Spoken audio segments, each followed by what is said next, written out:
Kami siap mendengar firman-Mu. Berbicara lewat hamba-Mu yang penuh dengan kekurangan ini ya Tuhan. Engkau yang menyempurnakan penyampaian kebenaran firman-Mu pagi ini. Roh Kudus-Mu bekerja, urapan dari Tuhan atas kami semua. Kami siap mendengar firman-Mu. Di dalam nama Yesus kami berdoa. Sama-sama kita katakan amin. Silakan duduk. Salam. Selamat pagi yang segar. Selamat hari Minggu yang Tuhan berkati. Dan merdeka. Kita masuk di bulan kemerdekaan kita, ya.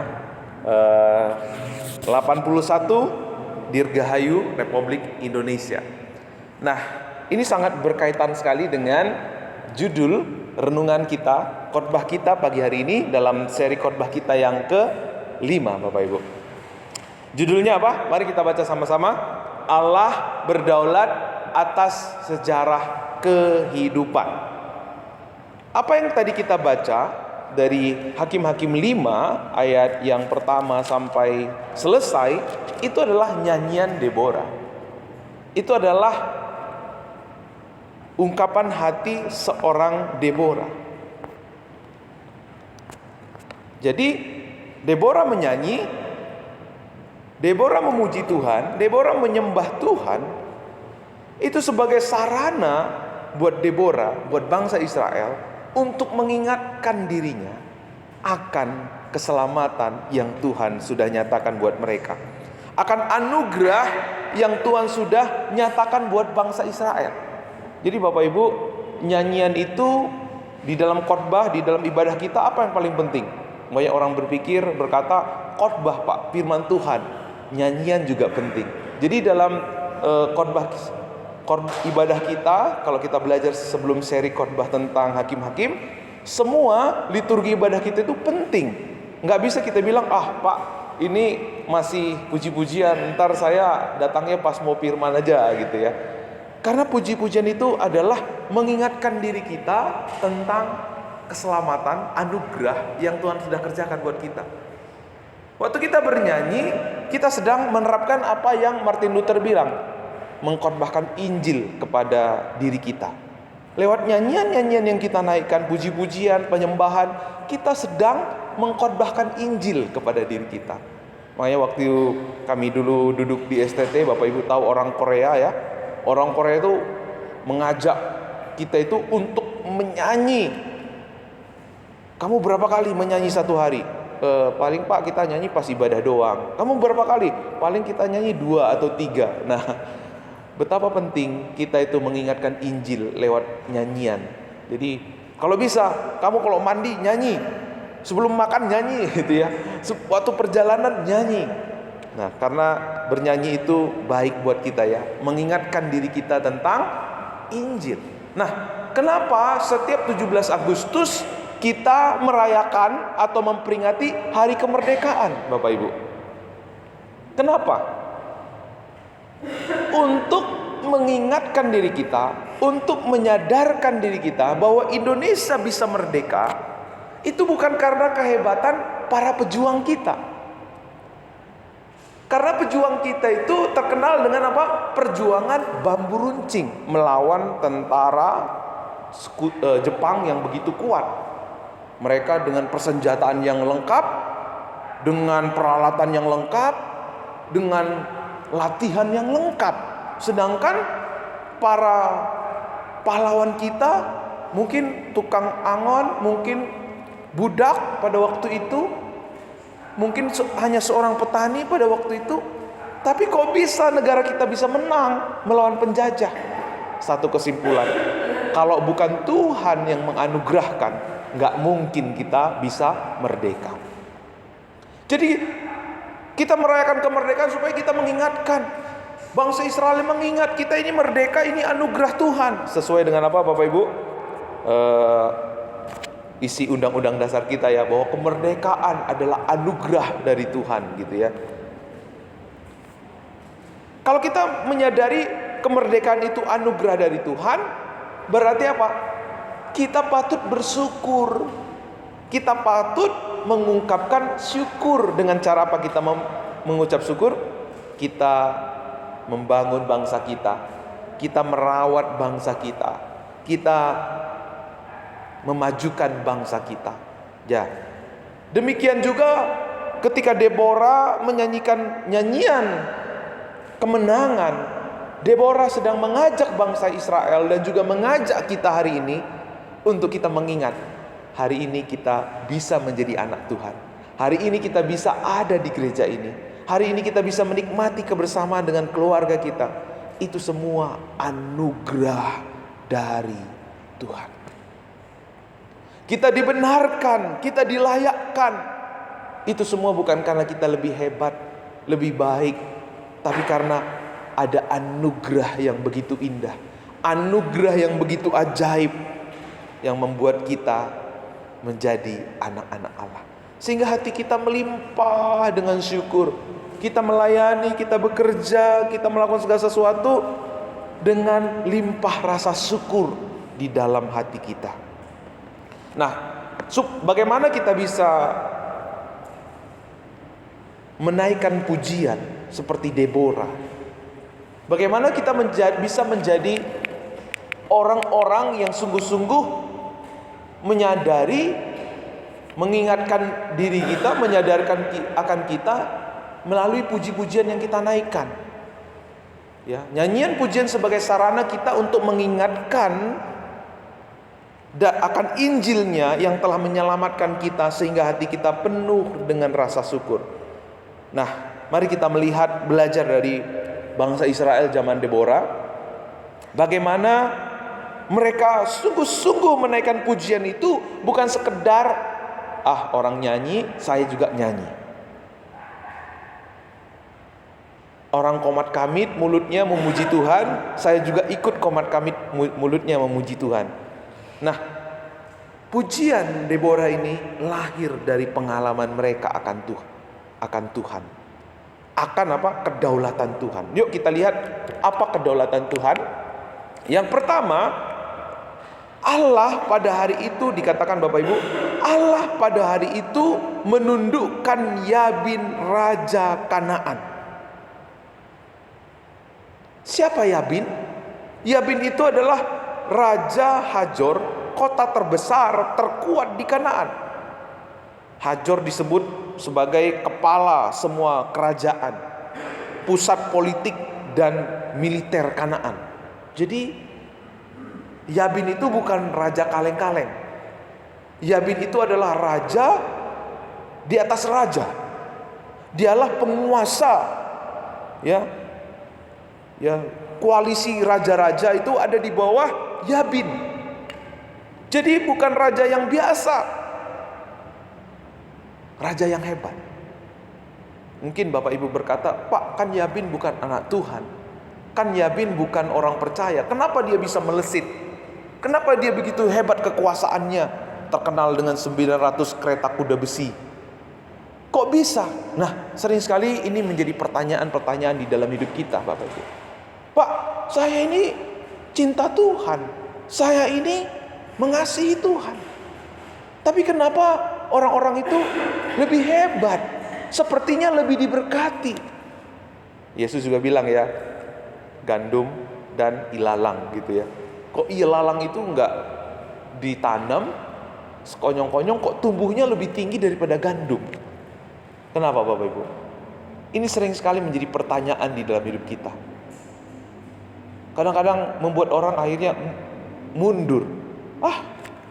Orang itu gak pernah berdoa, dia gak pernah percaya Yesus, tapi hidupnya aman-aman aja. Ngapain aku susah-susah percaya Yesus? Ngapain aku susah-susah melayani Tuhan? Nah, kalau kita nggak tahu kebenaran firman, maka kita bisa terjerumus, Bapak Ibu. Lihat Bapak Ibu, apa yang terjadi?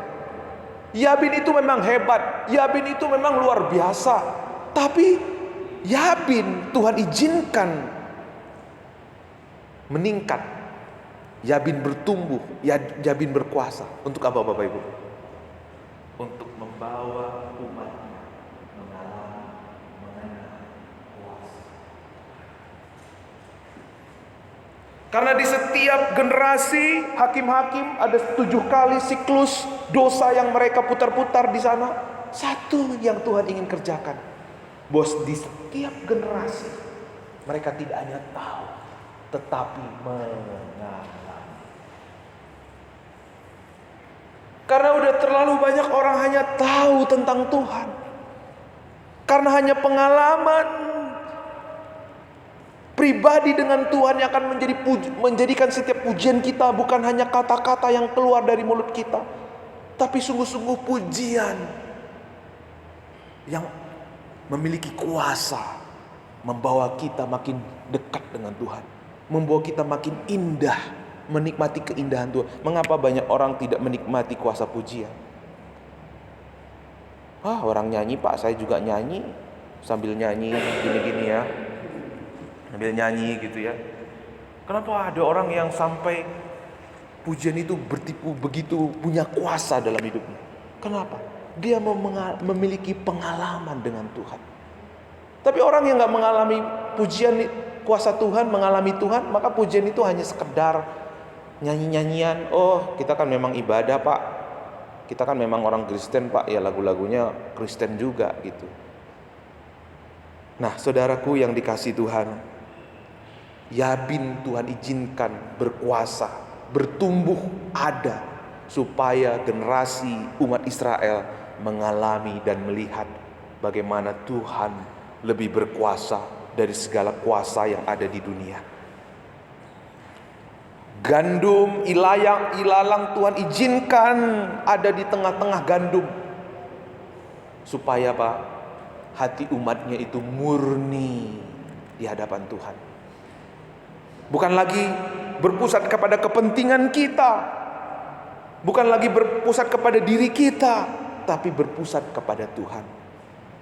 Nah, saudara, bagaimana kedaulatan Tuhan yang Tuhan nyatakan lewat bangsa Israel pada zaman hakim-hakim. Mereka pada waktu itu, kita tahu minggu yang lalu, mereka itu terhimpit. Ada 900 kereta besi dan 40.000 prajurit yang mereka hadapi, sedangkan mereka hanya 10.000. Dari logika manusia, pasti Israel kalah. Dan tentara-tentara Israel itu dari bukit harus mereka turun. Karena apa? Untuk menghadapi bangsa Israel. Dari bukit turun udah kecapean. Secara strategi militer mereka kalah. Tapi tahukah Bapak Ibu, disinilah Tuhan mau memperkenalkan kepada umatnya dan kepada kita semua bahwa Allah berdaulat atas setiap krisis yang kita alami. Ketika manusia memilih untuk, tadi Bapak bilang, Bapak Ibu baca, ada istilah Allah baru. Bangsa Israel memilih untuk berhala. Bangsa Israel memilih menyembah Allah lain. Justru mereka mengalami krisis. Di saat mereka mengutamakan keamanan dan kenyamanan, justru keamanan, kenyamanan menghilang dari diri mereka, dari hidup mereka. Tapi Tuhan tidak pernah kehabisan jalan. Bangsa Israel habis jalan. Mereka ke kiri, ke kanan, ke depan, ke belakang, udah mentok. Tapi Tuhan tidak pernah kehabisan jalan. Ia memilih seorang Deborah. Ia memilih seorang Barak melalui Deborah.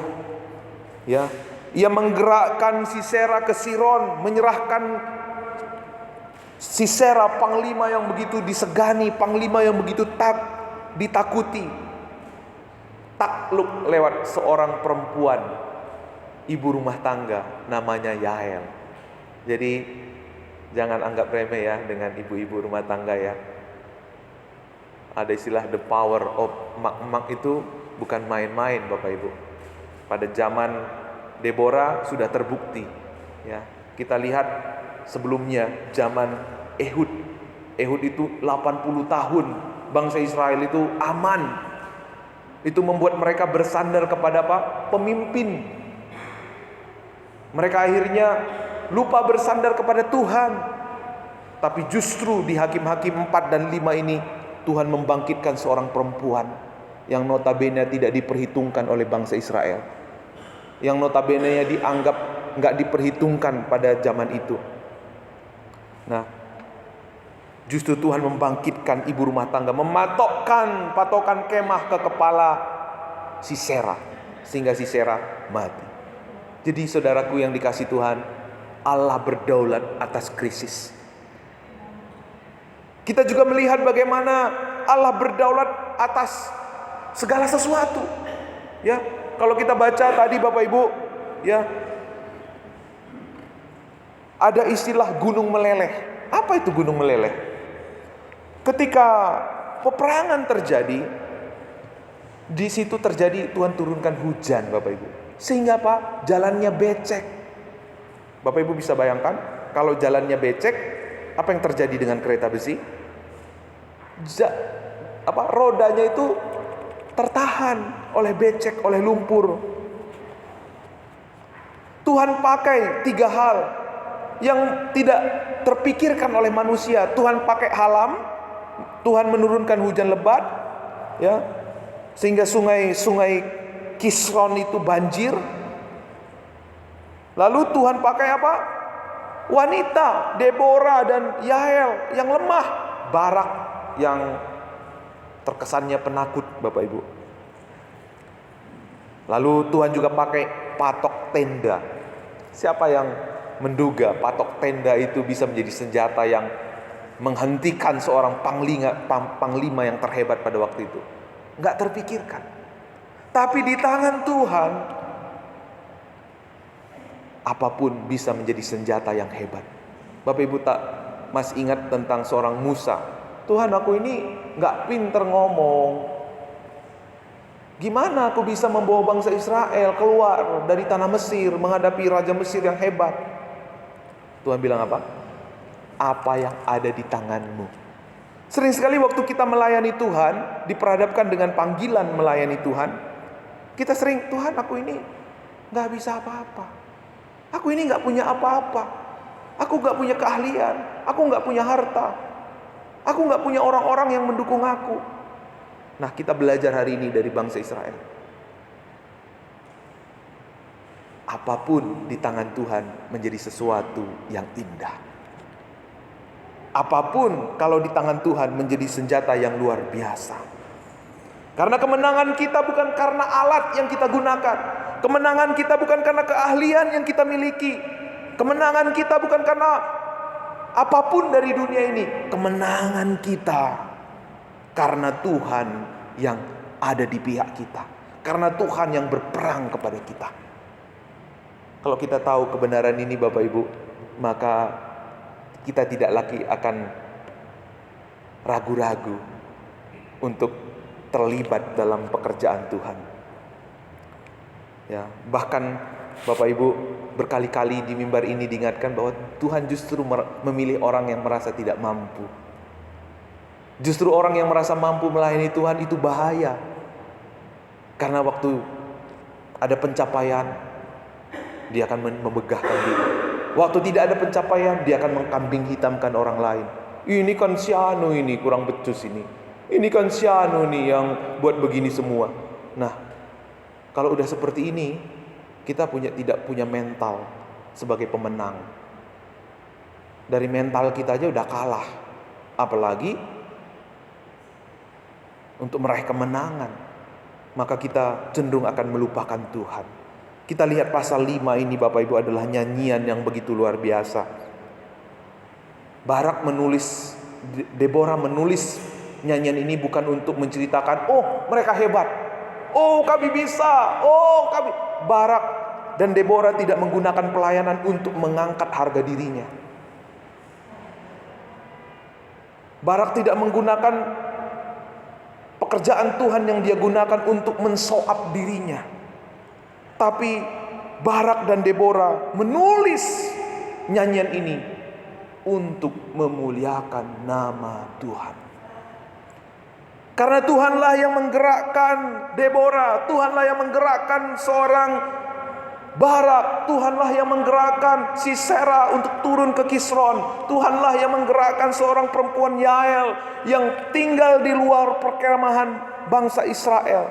Kalau orang yang tinggal di luar komplek perkemahan orang Israel itu artinya apa? Dia ditolak, dia dianggap terkutuk. Tapi Bapak Ibu, mungkin kita juga dianggap disisihkan, didiskreditkan. tapi di tangan Tuhan. Tuhan memakai Yael, perempuan ibu rumah tangga, dengan luar biasa. Itulah kedaulatan Tuhan. Itulah Allah yang indah, yang memanggil saudara dan saya. Ketika kita tahu akan kebenaran ini Bapak Ibu, bahwa Tuhan itu berdaulat, maka kita tidak akan menjadi bangsa Israel seperti zaman Ehud. Mereka akhirnya bersandar kepada Ehud, pemimpin yang hebat, pemimpin yang berwibawa. Karena kebaikan Ehud, karena kebijakan Ehud, kebijaksanaan Ehud, hikmat Ehud, membuat bangsa Israel lupa sama Tuhan. Kalau kita menyadari kedaulatan Tuhan, sebaik apapun orang kepada kita, tidak akan membuat kita lupa sama Tuhan. Tidak akan membuat kita mendewakan manusia melebihi Tuhan. Betapa sering figur pemimpin ini menjatuhkan banyak orang. Di satu hutan, kalau pohon yang paling tinggi itu tumbang, maka apa? Pohon-pohon yang kecil juga tumbang. Inilah yang iblis sedang kerjakan.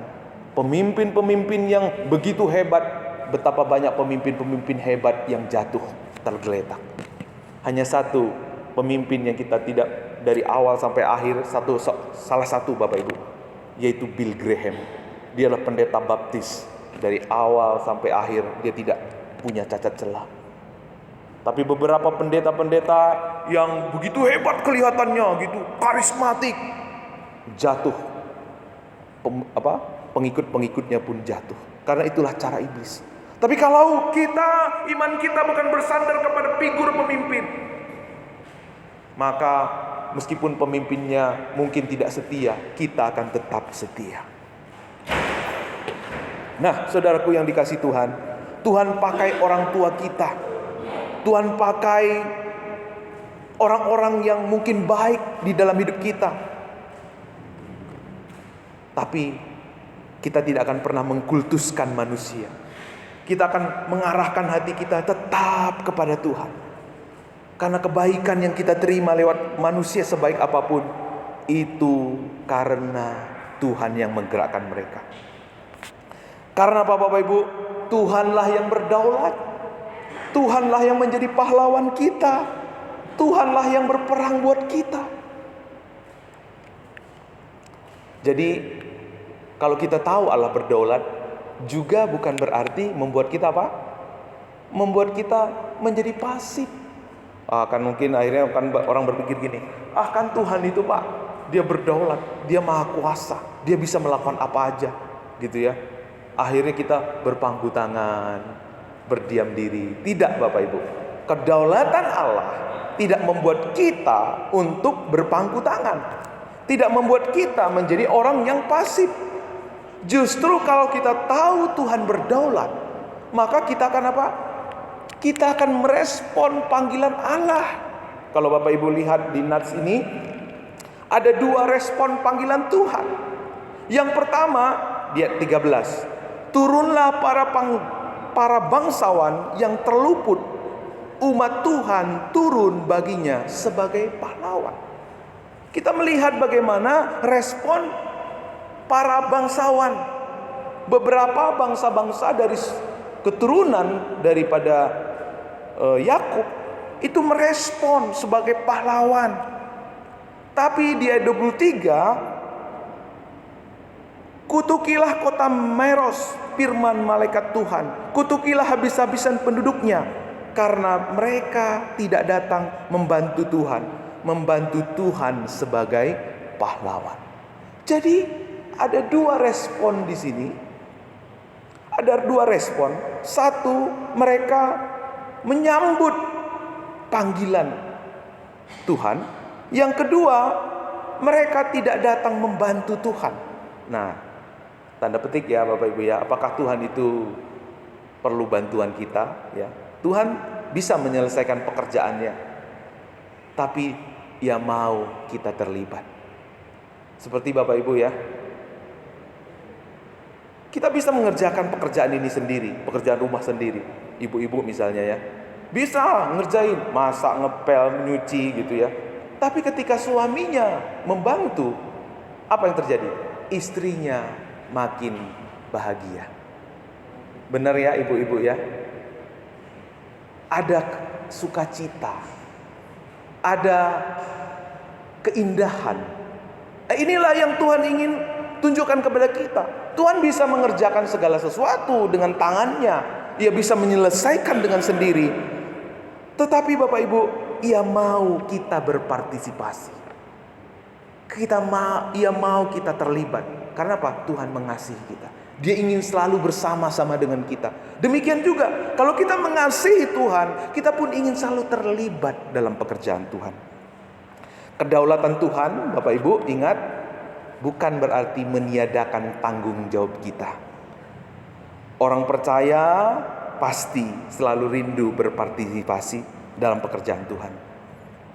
Ya, kalau kita melakukan pekerjaan Tuhan, sehingga kita sadar kalau kita berprestasi, kalau kita maju, kalau kita bertumbuh, maka Tuhan yang tetap kita muliakan, Tuhan yang tetap kita tinggikan, Tuhan yang bersama dengan kita, yang memimpin kita, yang berdaulat, kita tetap memuliakan Dia. Nah, kita melihat kaum yang abai, Bapak Ibu. Kalau Bapak Ibu perhatikan tadi dia yang ke-13, ada istilah di sana, ayat yang ke-23 ya, kota Meros. Nah, siapa ini kota Meros? Ini adalah kaum yang abai terhadap panggilan Tuhan. Jadi ada di sana disebut kaum Ruben. Nah, kaum Ruben ini Bapak Ibu terlalu mempertimbangkan. Mereka memiliki banyak pertimbangan. Ya. Akhirnya mereka banyak berdiam. Karena apa? Kalau Bapak Ibu baca, mereka di sana dikatakan tentang kandang domba ya. Artinya Bapak Ibu, mereka berdiam, mereka tidak merespon karena apa? Masalah ekonomi dan kesejahteraan mereka. Ini sering menjadi hambatan kita di dalam kita memenuhi panggilan Tuhan, yaitu kenyamanan. Mementingkan kenyamanan. Mereka akhirnya menjadi orang yang memang mereka tidak melakukan kejahatan, mereka tidak membunuh orang, mereka tidak menyerang orang, tetapi Bapak Ibu, mereka hanya diam. Nah, saudara, di dalam sudut pandang Tuhan itu tidak ada orang netral, tidak ada orang berdoa. Hanya ada dua pilihan. Ada di dalam Tuhan atau ada di luar Tuhan. Ada di dalam kutuk atau ada di luar kutuk. Ada dua pilihan buat kita. Ya, jadi kalau dua pilihan ini ada, maka tidak ada istilah netral. Jadi bangsa Ruben di sini bukan netral, bukan Bapak Ibu. Mereka memilih di luar Tuhan. Mereka memilih di luar berkat dari Tuhan. Sekarang coba kita periksa hati kita. Kita periksa hati kita akhir-akhir ini. Berapa sering kita menerima undangan pertobatan? Betapa sering kita menerima undangan untuk terlibat dalam pekerjaan Tuhan, untuk melayani Dia. Apakah kita seperti bangsa Ruben yang hitung-hitungan? Terlalu banyak pertimbangan. Sepertinya kita ini berhikmat. Seperti ini kita ini bijaksana. Akhirnya kita karena banyakkan mikir, banyakkan mempertimbangkan, akhirnya tidak melakukan apa-apa. Kalau kita belajar hari ini dari Ruben, Bapak Ibu, mereka bukannya ada di posisi netral, bukan, mereka ada di luar Tuhan. Mungkin selama ini kita jauh dari Tuhan, ada panggilan untuk mendekat dengan Dia. Mungkin kita selama ini mengutamakan kesibukan kita, sekarang Tuhan mau kita mengutamakan Dia. Mungkin lama ini kita sudah lama tidak membaca firman, tidak memiliki hubungan pribadi dengan Tuhan. Ada undangan khusus buat kita, Tuhan khusus buat kita. Bagaimana kita merespon undangan itu? Biarlah kita belajar dari respon seorang Barak, Bapak Ibu. Apa respon seorang Barak? Waktu Barak dipanggil Tuhan lewat Deborah. Deborah bilang gini. Barak bilang begini. Deborah, kalau kamu maju, aku aku juga maju. Tapi kalau kamu nggak maju, aku juga maju. Padahal Barak itu seorang pemimpin, seorang yang berwibawa. Mengapa dia berkata seperti itu kepada Deborah yang notabene adalah perempuan? Lihat Bapak Ibu, zaman Ehud orang-orang semua tunduk baik karena pemimpinnya, tetapi seorang Ehud justru merendahkan dirinya. Buat Ehud pelayanan ini bukan untuk Soab. Buat Ehud, buat Barak pelayanan itu bukan untuk nama baik dia. Sehingga meskipun orang-orang, Deborah sendiri udah mengingatkan, Barak, kalau kamu seperti itu, maka yang akan dikenal lewat pertempuran ini adalah seorang perempuan. Buat Barak nggak masalah, karena aku melayani, karena aku terlibat, bukan untuk aku. Nah saudara, saya melihat, bahkan saya sendiri pernah ada di posisi tidak seperti Barak. Saya melayani untuk nama baik saya. Saya beribadah, saya terlibat dalam pekerjaan Tuhan. Apa kata orang nanti Pak kalau saya nggak terlibat? Barak tidak seperti itu. Barak di sini Bapak Ibu nggak penting aku dipimpin oleh siapa. Yang penting aku memiliki hadirat Tuhan. Mengapa Barak mau dipimpin oleh Deborah? Karena Barak melihat urapan Tuhan atas Deborah. Ini yang luar biasa Bapak Ibu dari seorang Barak. Kalau Bapak Ibu lihat yang kemarin ya, dengan kata-kata seperti itu, cemen banget ya si Barak ini ya. Seolah-olah Barak ini tidak punya harga diri gitu ya. Tapi di Ibrani, Barak ini disebut sebagai pahlawan iman. Ia menjadi teladan buat kita. Karena apa? Lihat sikapnya. Dia tidak mengutamakan nama baiknya. Dia tidak mengutamakan popularitas dia. Pelayanan itu bukan soap buat dia, tetapi pelayanan itu murni hati yang mengasihi Tuhan. Yang kedua yang kita belajar dari seorang Barak Bapak Ibu, dia siap meninggalkan kenyamanan. Di saat bangsa Israel berpusat kepada kenyamanan, tanah Kanaan yang melimpah susu dan madu, mereka nyaman dengan pemimpin Ehud pada zaman itu. Tapi justru seorang Barak meninggalkan kenyamanan, meninggalkan zona nyaman. Karena kenyamanan itu sering sekali justru membuat kita lupa akan panggilan Tuhan. Lalu yang ketiga Bapak Ibu, kita belajar dari seorang Barak, ia taat pada pimpinan Tuhan. Sekecil apapun, ya mungkin kita hanya hari ini punya talenta yang kalau dipandang secara manusia itu tidak terhitung. Mungkin kita punya kemampuan, kita punya yang kita miliki hanya diri kita, hanya tubuh kita. Lihat Bapak Ibu, Tuhan berdaulat atas segala peralatan. Tuhan itu berdaulat atas segala sesuatu, atas alam semesta Tuhan bisa pakai. Pertanyaannya adalah, maukah kita belajar? Kalau orang-orang dunia berkata, Pak nanti saya melayani Tuhan kalau saya udah pensiun. Pak nanti kalau sudah saya melayani Tuhan, kalau saya udah sukses, kalau saya udah dipandang orang, baru saya melayani Tuhan. Tidak begitu Bapak Ibu. Apa yang ada padamu, seperti Tuhan berkata kepada Musa, apa yang ada padamu. Kalau kita mengerti akan kebenaran ini Bapak Ibu, kita akan merespon panggilan Tuhan sama seperti bangsawan. Mereka turun. Mereka tidak seperti Ruben, bangsa Ruben yang hitung-hitungan. Aduh, ini ekonomi kita menurut hitung-hitungan ekonomi ini nggak masuk ini. Jadi kita belum berjalan ini.